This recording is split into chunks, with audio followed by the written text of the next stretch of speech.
मित्रों, मैं आपका अपनी पूरी टीम की ओर से हृदय से स्वागत करता हूं। उत्तर प्रदेश में हमारी सरकार ने अपना वर्ष 2022-23 का बजट आज विधानसभा में प्रस्तुत किया है। यह बजट प्रदेश की 25 करोड़ जनता की जनाकांक्षाओं की भावनाओं के अनुरूप प्रदेश के समग्र विकास को ध्यान में रख करके गांव, गरीब, किसान, नौजवान, महिलाएं, श्रमिक और समाज के प्रत्येक तबके को ध्यान में रख करके बनाया गया है। आदरणीय प्रधानमंत्री जी के नेतृत्व में, उनके मार्गदर्शन में लोक कल्याण संकल्प पत्र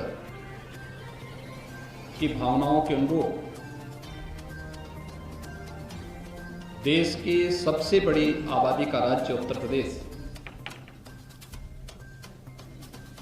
उन जन आकांक्षाओं की पूर्ति कर सके और समग्र विकास के लक्ष्य को प्राप्त करने में सहायक हो सके, इस दिशा से उत्तर प्रदेश सरकार का यह बजट 5 वर्षों का एक विजन भी है, जो प्रदेश के सर्वसमावेशी समग्र विकास के साथ साथ एक उज्जवल भविष्य की रूपरेखा भी तैयार करेगा। मित्रों, हम लोगों ने 2022 का विधानसभा का चुनाव के पूर्व एक लोक कल्याण पत्र जारी किया था। यह लोक कल्याण संकल्प पत्र में कुल 130 घोषणाएं हुई थी। इन 130 जो संकल्प हमारे लोक कल्याण संकल्प पत्र में थे, उसमें से 97 संकल्पों को हम लोगों ने इस बजट में, पहले ही बजट में स्थान दिया है और इसके लिए हम लोगों ने 54,883 करोड़ रुपए का भी प्रावधान किया है। जो संकल्प 130 संकल्प थे, उनमें से कुछ संकल्प पहले से चले आ रहे थे, कुछ नए थे। उनमें से 97 संकल्पों को आज यहाँ पर इस बजट में स्थान दिया गया है, जिसमें 44 संकल्प नए हैं। इनमें जो प्रमुख घोषणाएं हैं आज के बजट में, वह मुख्य रूप से उज्ज्वला योजना के अंतर्गत जो लाभार्थी परिवार हैं, उनको वर्ष में 2 रसोई गैस के सिलेंडर उपलब्ध करवाने की घोषणा, और वह बजट में उन्हें स्थान दिया गया है। अन्नदाता किसानों के लिए भामाशाह भाव स्थिरता कोष की स्थापना के लिए धनराशि फंड की स्थापना की गई है। यहाँ पे हम लोग पहले से ही एमएसपी का लाभ धान, गेहूं और अन्य फसली के लिए किसानों को उपलब्ध कराते रहे हैं, लेकिन आलू, टमाटर, प्याज आदि फसलों के लिए इस प्रकार की व्यवस्था अब तक नहीं थी। इस बजट में हम लोगों ने अपने अन्नदाता किसानों को राहत देने के लिए भाव स्थिरता कोष की स्थापना भी की है और उस कोष के लिए भी व्यवस्था की है। प्रदेश के अंदर आदरणीय प्रधानमंत्री जी का जो देश के लिए विजन है कि हम फर्टिलाइजर, केमिकल और पेस्टिसाइड में कमी लाते हुए प्राकृतिक खेती को बढ़ावा दे सकें। प्राकृतिक खेती की दिशा उत्तर प्रदेश ने आदरणीय प्रधानमंत्री जी के मार्गदर्शन में पहले से ही अपनी कार्य योजना बनाई थी और उस कार्यक्रम के तहत यहाँ पे ट्रेनिंग के कुछ विशेष कार्यक्रम भी चले थे। प्रदेश में इस समय हजारों किसान ऐसे हैं जो प्राकृतिक खेती के साथ जुड़े हैं। उनके लिए टेस्टिंग लैब की स्थापना भी हर कमिश्नरी स्तर पर हम लोग स्थापित कर रहे हैं। लेकिन अगले 5 वर्ष के लिए संपूर्ण बुंदेलखंड को प्राकृतिक खेती योजना के साथ जोड़ने की कार्रवाई को भी हम लोगों ने इस योजना में लिया है। इससे पहले गंगा के किनारे के जो 5-5 किलोमीटर के दायरे के क्षेत्र हैं, भारत सरकार के साथ मिलकर के इस कार्य योजना को हम आगे बढ़ा रहे हैं। लोक कल्याण संकल्प पत्र में एक और घोषणा हम लोगों ने की थी, वह थी किसानों के लिए सिंचाई की योजना की व्यवस्था अगले 5 वर्ष के अंदर यानी 0 तक पहुंचाना, फ्री में उन्हें सिंचाई की सुविधा उपलब्ध हो सके। इसके लिए हम लोग पीएम कुसुम योजना के अंतर्गत निःशुल्क सोलर पैनल उपलब्ध कराने की कार्रवाई को आगे बढ़ा रहे हैं। 15,000 से अधिक सोलर पैनल की कार्रवाई को इस वित्तीय वर्ष में हम लोगों ने इस बजट का हिस्सा बनाया है, जिसका लाभ हमारे अन्नदाता किसानों को प्राप्त होगा। इसके अलावा प्रदेश के अंदर हम लोगों ने जो अन्नदाता किसानों की दृष्टि से अन्य जो तमाम घोषणाएं की हैं, जो इस बजट में हम लोगों ने इसे स्थान दिया है, जो प्रस्ताव दिए हैं, उसमें एमएसपी का लाभ हमारे अन्नदाता किसानों को प्राप्त हो सके, इसके लिए बजट का प्रावधान सिंचाई की अवशेष परियोजनाओं को आगे बढ़ाने के साथ ही 1000 करोड़ रुपए की लागत से लघु सिंचाई की परियोजनाओं को पूरा करने के लिए भी एक विशेष प्रावधान इसमें दिया गया है। निषाद राज बोट सब्सिडी योजना के अंतर्गत नाविकों के लिए नाव खरीद के लिए 40% तक सब्सिडी उपलब्ध करवाने की भी योजना हम लोगों ने इसके साथ ली है। और प्रदेश के अंदर गरीब कल्याण योजना के अंतर्गत एक गरीब कल्याण कार्ड भी जारी करने के लिए संपूर्ण परिवार सर्वेक्षण योजना को भी हम लोगों ने लिया है, जिससे पता लग सके कौन परिवार ऐसा है कि जो योजनाओं में केंद्र और प्रदेश सरकार की योजनाओं से भी वंचित रह गया है और फिर उसके लिए एक स्पेशल स्कीम चलाना है।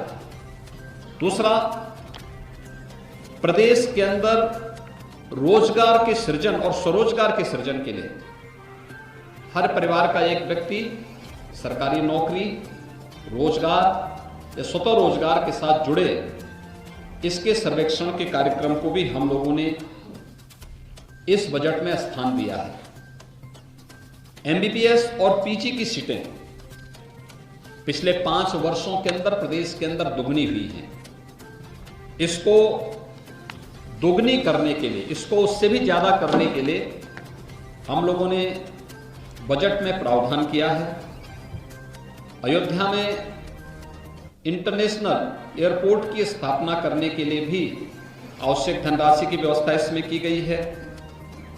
प्रदेश के अंदर वे असेवित जनपद जहां पे मेडिकल कॉलेज का निर्माण की कल्पना कोई सोचता भी नहीं था, बिजनौर, कुशीनगर, सुल्तानपुर, गोंडा, ललितपुर, लखीमपुर खीरी, चंदौली, बुलंदशहर, सोनभद्र, पीलीभीत, औरैया, कानपुर देहात, कौशाम्बी और अमेठी, वहां पर भी उसके लिए बजट का प्रावधान इस बजट में हम लोगों ने किया है।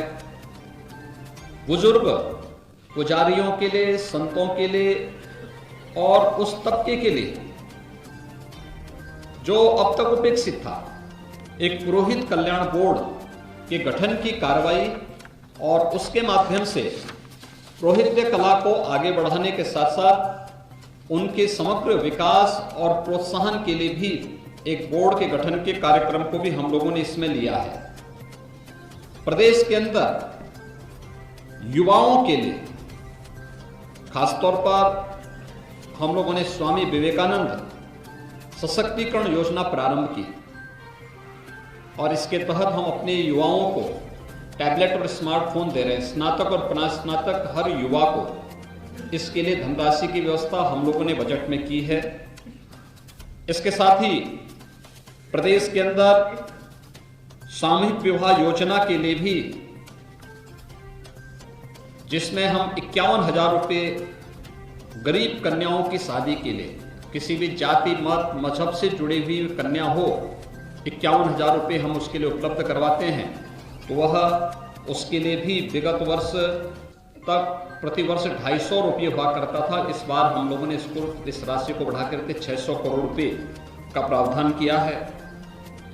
निराश्रित महिला पेंशन की योजना 300 से बढ़ा करके 1,000 रुपया किया गया है और इसके लिए भी जो पहले धनराशि गत वर्ष तक 1812 करोड़ हुआ करती थी, इस राशि को बढ़ा करके 4,032 करोड़ रुपये किया गया है।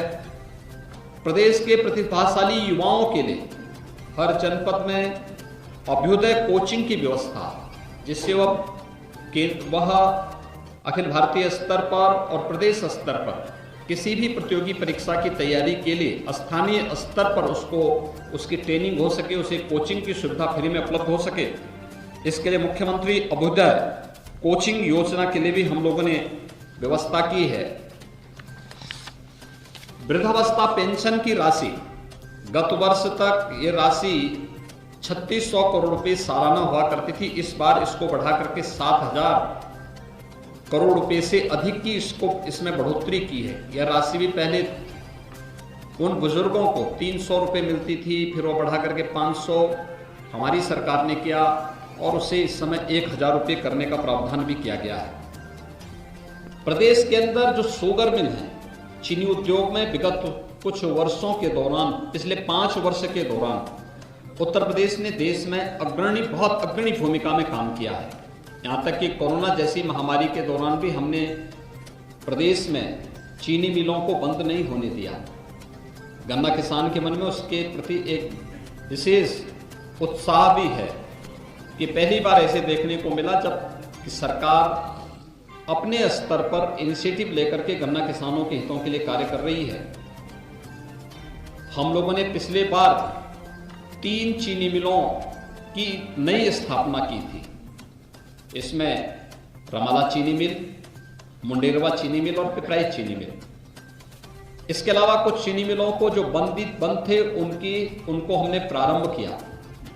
इस बार भी लगभग 6 ऐसी चीनी मिलों के लिए जो जर्जर स्थिति में हैं, उनके एक्सपेंशन और वहां उनके आधुनिकीकरण की कार्रवाई को भी सरकार ने अपने हाथ में लिया है, जिसमें क्षमता विस्तार के साथ साथ वहां पर आधुनिक चीनी मिलें लग सकें। ये प्रदेश के अलग अलग स्थानों पर हैं। उसमें सांथा है, ननौता है, आपके छाता चीनी मिल है, बुड़वल है।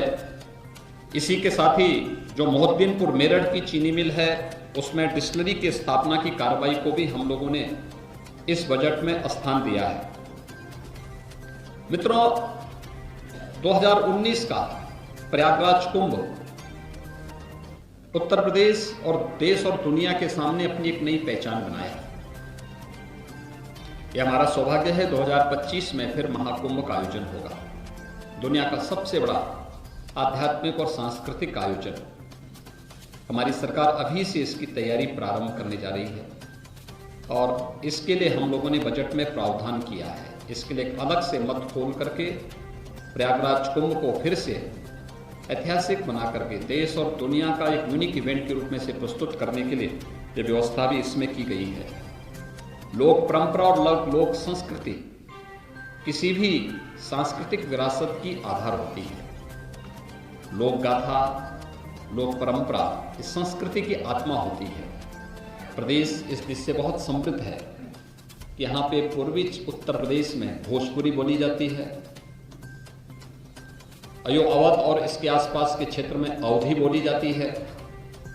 ब्रज हमारा जो क्षेत्र है इसमें ब्रज भाषा बोली जाती है। बुंदेलखंड क्षेत्र में बुंदेलखंडी बोली जाती है। इन सब के भी एकेडमी स्थापित हो इन पर शोध हो, वहाँ पर इन लोक परंपराओं और लोक भाषाओं के उत्थान के लिए कुछ कार्य हो सके, इसके लिए संत कबीरदास भोजपुरी एकेडमी, केशवदास बुंदेली अकादमी, गोस्वामी तुलसीदास अवधी अकादमी और संत सूरदास ब्रजभाषा अकादमी की स्थापना की कार्रवाई को भी हम इस बजट में हम लोगों ने स्थान दिया है। वाराणसी में वहाँ पर काशी विश्वनाथ धाम की स्थापना के बाद जो टूरिस्ट का फुटफॉल रहा है, कई गुना बढ़ा है। प्रतिदिन 1 लाख श्रद्धालु बाबा विश्वनाथ मंदिर में दर्शनार्थ आ रहा है। काशी और उसके आसपास के क्षेत्र में प्रधानमंत्री जी के विजन के अनुरूप समग्र विकास को देख करके अभिभूत होता है।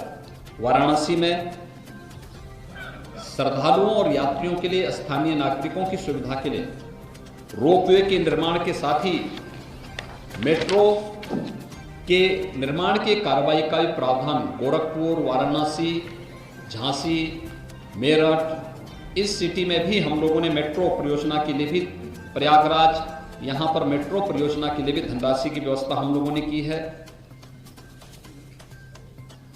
पूर्व मुख्यमंत्री सदैव कल्याण सिंह जी के स्मृति में राज्य सरकार एक नई योजना को लेकर आ रही है, जिसमें बाबूजी कल्याण सिंह ग्राम उन्नत योजना, जिसमें प्रदेश की सभी ग्राम पंचायतों के लिए सड़कों पर स्ट्रीट लाइट के रूप में सोलर स्ट्रीट लाइट के लिए हम कार्य कर सकें, इसके लिए फंड की व्यवस्था हम लोगों ने इस बजट में किया है।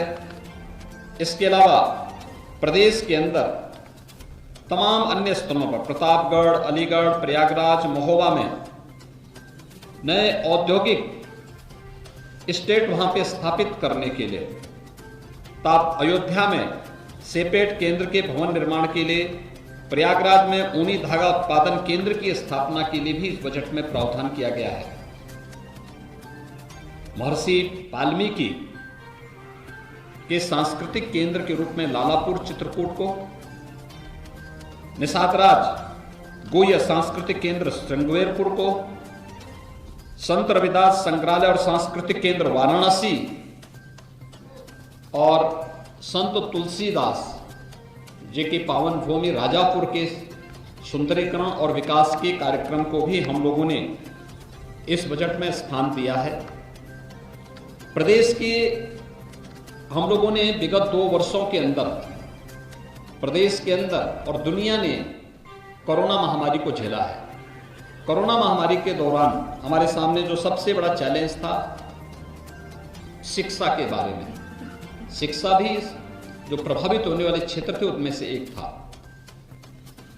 इसके लिए महाविद्यालय स्तर पर, माध्यमिक स्तर पर और बेसिक शिक्षा स्तर पर हम शिक्षा के आधुनिकीकरण की तरफ भी जा सकें, टेक्नोलॉजी का उपयोग कर सकें।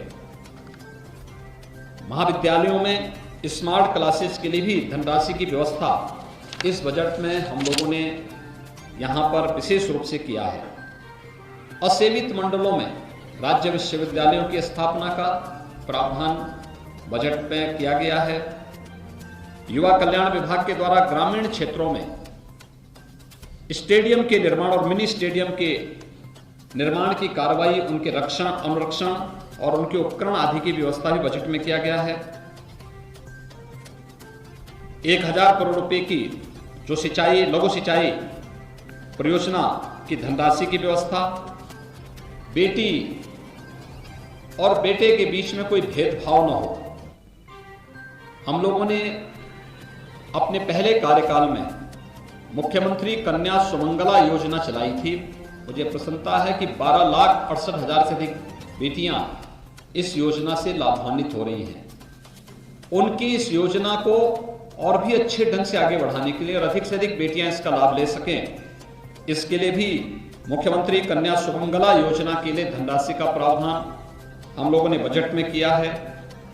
दिव्यांगजन कल्याण योजना के अंतर्गत दिव्यांगजनों की पेंशन की राशि, जो पहले उन्हें 300 रुपये पेंशन मिलती थी, सरकार ने पहले उसे 500 रुपये किया और फिर 1000 रुपये करते हुए जो व्यवस्था की थी उसके अंतर्गत भी 720 करोड़ रुपए का प्रावधान दिव्यांगजनों के पेंशन की राशि के लिए विशेष रूप से किया गया है। खेलकूद और अपने युवाओं को इस दिशा में प्रोत्साहित करने के लिए प्रदेश सरकार ने एक कॉर्पस फंड की स्थापना की है। एकलव्य क्रीड़ा कोष की स्थापना, इसका भी प्रस्ताव हम लोगों ने बजट में किया है और मुझे विश्वास है कि खेलो इंडिया खेलों के तहत इसको जोड़ते हुए हम प्रदेश के ग्रामीण क्षेत्र के साथ साथ शहरी क्षेत्रों में भी खेलकूद की प्रतियोगिताओं को आगे बढ़ाने के लिए लोगों में एक स्वस्थ प्रतिस्पर्धा को आगे बढ़ाने में सफल होंगे और प्रधानमंत्री जी की मंशा के अनुरूप हम लोग प्रदेश को अच्छी खेल प्रतिभाओं को देने में सफल होंगे।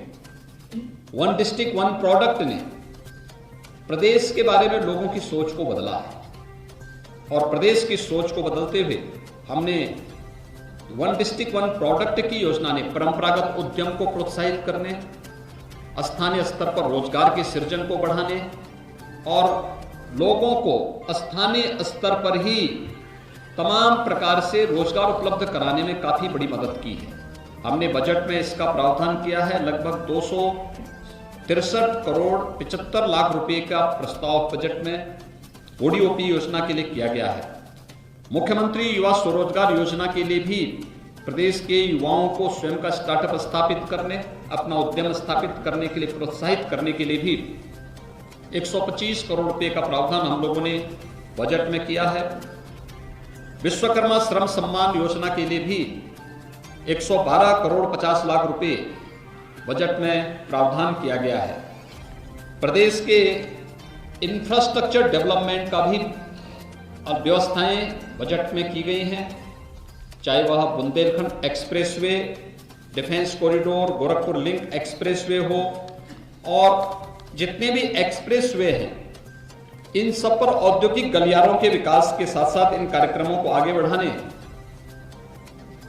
प्रदेश के 18 कमिश्नरी में श्रमिकों, कोविड कालखंड के दौरान अनाथ हुए बच्चों या फिर उन सभी बच्चों के लिए जो अनाथ हो चुके हैं, जिनका कोई भी लीगल अभिभावक नहीं है, उन बच्चों के लिए अटल आवासीय विद्यालय हमारे वर्तमान में निर्माणाधीन है। नए सत्र में हम उन्हें संचालित करेंगे, इसके लिए भी प्रावधान हम लोगों ने यहां पर किया है। बुंदेलखंड में general Bipin Rawat defence and industrial corridor के विकास का प्रस्ताव भी हम लोगों ने, इसके लिए भी 400 करोड़ रुपए की धनराशि का प्रस्ताव हम लोगों ने किया है। इसके साथ ही प्रदेश के अंदर जो हमारे वर्तमान में चालू परियोजनाएं हैं, जिनमें महर्षि वाल्मीकि के लालापुर क्षेत्र का विकास, वाराणसी में संत रविदास, श्रृंगवेरपुर में निषाद राज गुह्य स्थलों के पर्यटन विकास के साथ ही बहराइच में महाराज सोहेलदेव के भव्य स्मारक निर्माण के लिए भी धनराशि की व्यवस्था इस बजट में की गई है। बाबा साहब डॉक्टर भीमराव अंबेडकर स्मारक और सांस्कृतिक केंद्र की स्थापना लखनऊ में चल रही है। इसको समय से पूरा करना और साथ साथ इसके कुशल संचालन के लिए भी धनराशि की व्यवस्था बजट में की गई है। जल जीवन मिशन के अंतर्गत हर घर नल योजना ग्रामीण क्षेत्र के साथ साथ शहरी क्षेत्रों में भी लागू हो सके। ग्रामीण क्षेत्र में हम लोगों ने पहले चरण में बुंदेलखंड और बिंद क्षेत्र को लिया है। जापानी इंसेफ्लाइटिस, एक्यूट इंसेफ्लाइटिस, कालाजार, आर्सेनिक और फ्लोराइड प्रभावित क्षेत्रों के अलावा डार्क जोन वाले ब्लॉक, खारा पानी वाले क्षेत्र और अब उन सभी गांवों में जहां पे शुद्ध पेयजल की आपूर्ति नहीं हो पा रही है, उन सभी को हम लोगों ने इसके साथ जोड़ा है और इसके लिए पर्याप्त धनराशि की व्यवस्था बजट में की गई है। लेकिन इसके साथ ही शहरी क्षेत्रों में भी शुद्ध पेयजल की आपूर्ति हो सके, अमृत योजना के अंतर्गत इसका प्रावधान भी बजट में किया गया है। प्रदेश के अंदर वीरांगना झलकारीबाई महिला पुलिस बटालियन गोरखपुर, वीरांगना अवंतीबाई महिला पुलिस बटालियन बदायूं और वीरांगना उदा देवी महिला पुलिस बटालियन लखनऊ, इनके गठन और यहाँ पर इंफ्रास्ट्रक्चर डेवलपमेंट के लिए भी धनराशि की व्यवस्था बजट में की गई है।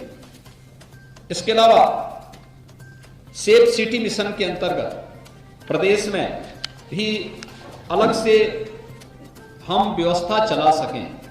भारत सरकार इसमें सहयोग करती रही है, लेकिन इसको हम लोगों ने सेफ सिटी और स्मार्ट सिटी को मिलाकर के प्रदेश के अंदर एक साथ चलाया है और उसकी सर्वत्र सराहना भी हुई है। ये सभी कार्यक्रम हम लोगों ने प्रदेश में स्थापित किए हैं। प्रदेश के 8 मंडलों में अलीगढ़, आजमगढ़, बस्ती, चित्रकूट धाम, देवीपाटन, मिर्जापुर, प्रयागराज, सहारनपुर में एंटी करप्शन ऑर्गेनाइजेशन यूनिट की स्थापना के लिए भी पर्याप्त धनराशि की व्यवस्था की है और प्रयागराज में नेशनल लॉ यूनिवर्सिटी की स्थापना के लिए भी धनराशि की व्यवस्था हम लोगों ने इस बजट में की है। यानी कुल मिलाकर के यह बजट प्रदेश के समग्र विकास के विजन को लेकर के प्रदेश के आगामी 5 वर्षों के एक सर्वसमावेशी और समग्र विकास को ध्यान में रख करके तैयार किया गया एक विजन डॉक्यूमेंट के रूप में हम लोगों ने आज यहाँ पे प्रस्तुत किया है। और यह बजट उत्तर प्रदेश की 25 करोड़ जनता की जन आकांक्षाओं के अनुरूप प्रदेश के गांव, गरीब, किसान, नौजवान, महिलाएं और समाज के प्रत्येक तबके के हितों के लिए कार्य करने में सफल होगा, उसकी आधारशिला स्थापित करेगा। बजट अब तक का सबसे बड़ा बजट है। मित्रों, मुझे बताते हुए प्रसन्नता है कि हमारा यह बजट जब 15-16 में प्रदेश के अंदर बजट प्रस्तुत हुआ था वह 3 लाख करोड़ के आसपास था। 3,02,687 करोड़ रुपए का था। और इस बार जब हम बजट प्रस्तुत कर रहे हैं, यह बजट 6,15,518 करोड़ 97 लाख का है। यानी बजट का दायरा दोगुने से ज्यादा हुआ है, जबकि विगत 5 वर्ष के अंदर 2 वर्ष हमारे कोविड प्रबंधन में व्यतीत हुए हैं। बजट में जो सबसे महत्वपूर्ण बात यह है कि बजट के दायरे को बढ़ाने के लिए हमने प्रदेश के अंदर राजस्व भी बढ़ाया है।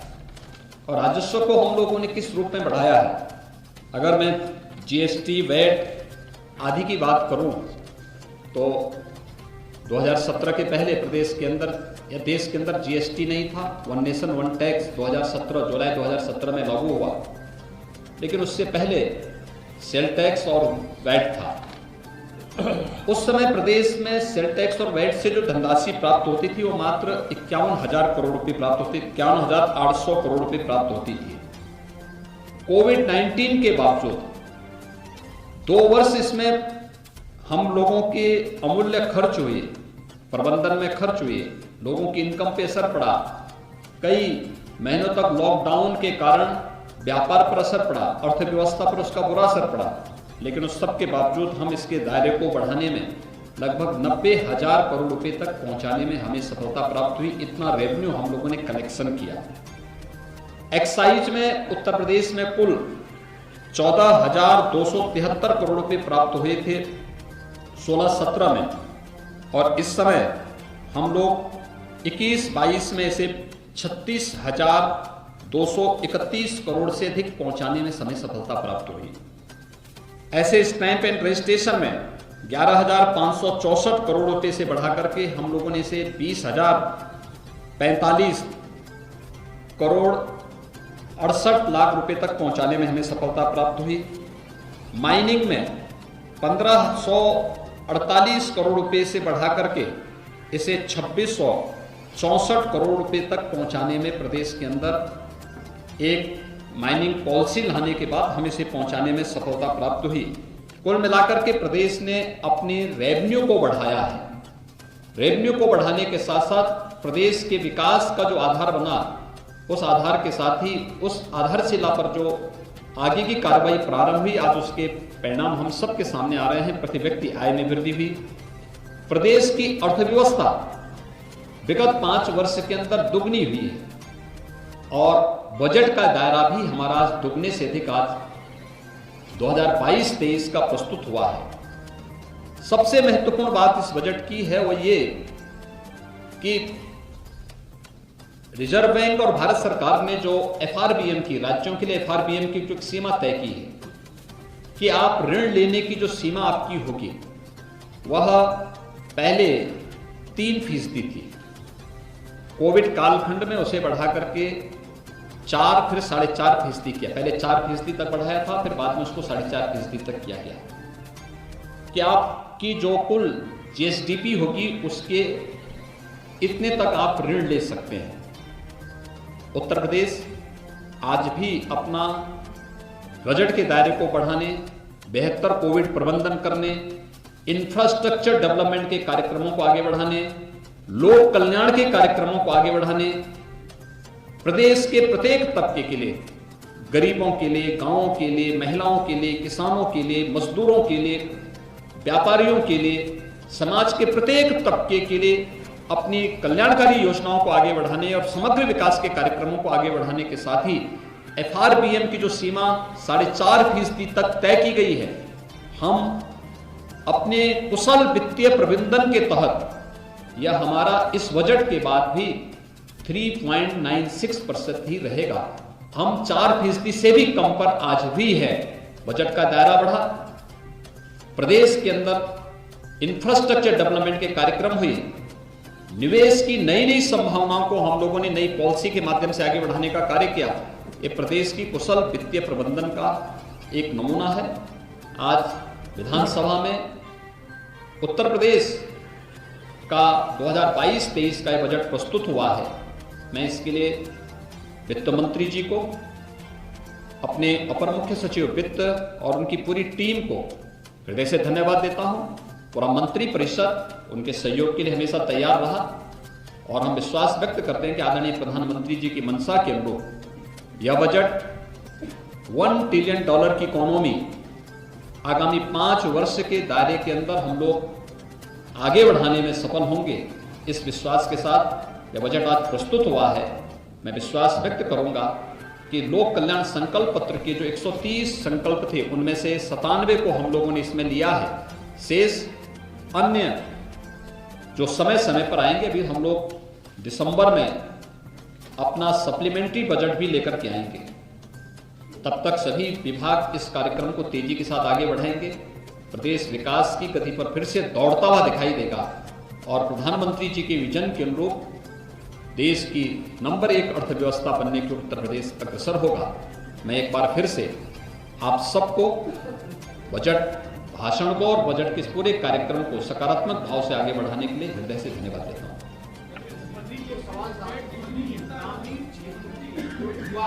इस समय हमारी जो है 20,48,000 करोड़ रुपए से अधिक की है। कोविड के दौरान ये प्रभावित हुई थी, लेकिन फिर भी ये अच्छी दिशा में आगे बढ़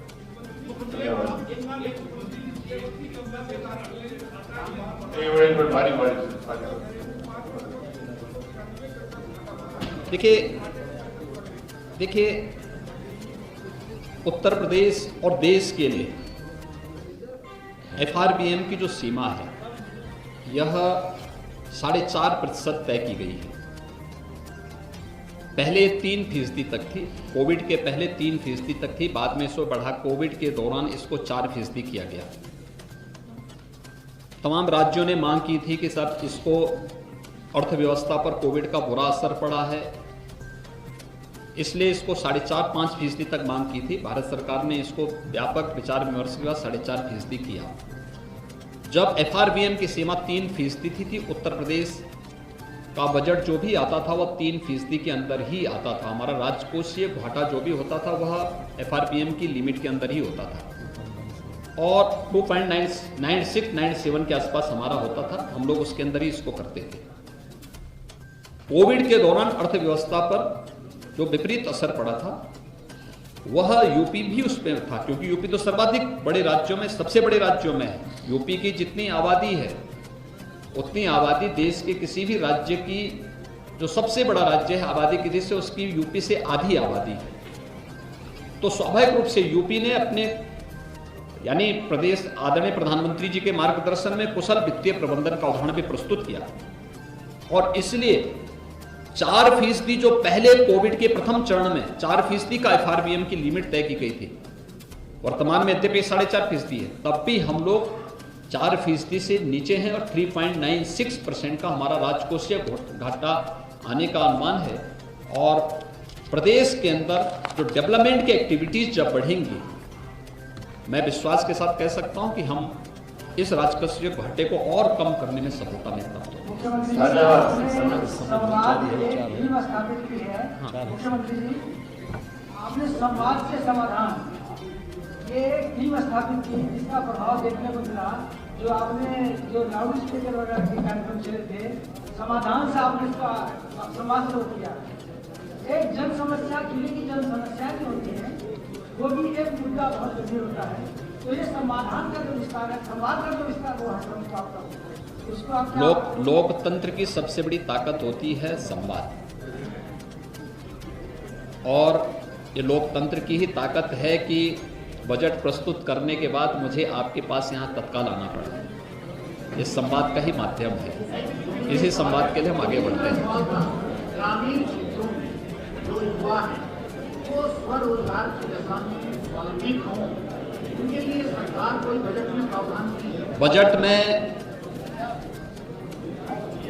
रोजगार, स्वतः रोजगार और नौकरी के लिए हर परिवार के एक सदस्य को इस योजना के तहत हमें जोड़ना है और इसका प्रावधान किया गया है। इसके सर्वेक्षण के लिए धनराशि की व्यवस्था की गई है। आप देखेंगे कि प्रदेश में द्रुत गति से आगे बढ़ेगा। अभी हम लोगों ने जो रोजगार मेले के कार्यक्रम को आगे बढ़ाने की कार्रवाई की है, इसी दिशा से की है। और उत्तर प्रदेश विगत, देखिए उत्तर प्रदेश की अनएम्प्लॉयमेंट रेट आपने देखा होगा, एक स्वतंत्र एजेंसी के जो सर्वेक्षण आए हैं 2015, 16, 17 की तुलना में, जो पहले 18% से अधिक था, आज 2.9% रह गया है। और हम लोग जो प्रयास कर रहे हैं, ODOP की योजना, मुख्यमंत्री स्वरोजगार योजना की योजना, PM स्टार्टअप की योजना, PM मुद्रा योजना, ये सभी योजनाएं उसी को आगे बढ़ाने के लिए हमारी आगे बढ़ रही हैं। और हम विश्वास के साथ कह सकते हैं कि जो हमारा सर्वेक्षण का अभियान प्रारंभ होने जा रहा है, ये प्रदेश के अधिकाधिक नौजवानों को, ग्रामीण क्षेत्र के हों, शहरी क्षेत्रों के हों, उन सभी नौजवानों को रोजगार उपलब्ध कराने का भी एक माध्यम बनेगा। बहुत बहुत धन्यवाद जी।